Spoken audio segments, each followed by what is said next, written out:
So now that y'all understand the basics of what you're going to be doing as an AI PM, let's get hands-on. We're going to be using Latitude's platform, which is going to allow us to do every step needed to build reliable AI features and products. We're going to be able to design, experiment, evaluate, and iterate upon that without needing a technical background. The first thing that we're going to do is sign up and set up a workspace. This is the place where you're going to be able to write, manage, and maintain all of your prompts and projects.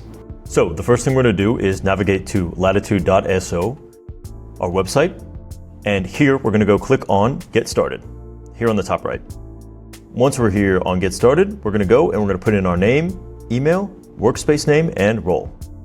And then finally, we're going to hit Create Account. So after creating an account, you'll be brought to the onboarding.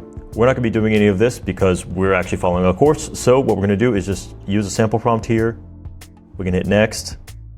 We can generate data set, run experiment. Just click through all of this until you're brought to this section, which is the playground. So when we're in the playground, we're actually just going to go back and hit the logo right here in the top left. Then you'll be brought to the home page. From here, we can actually begin the course.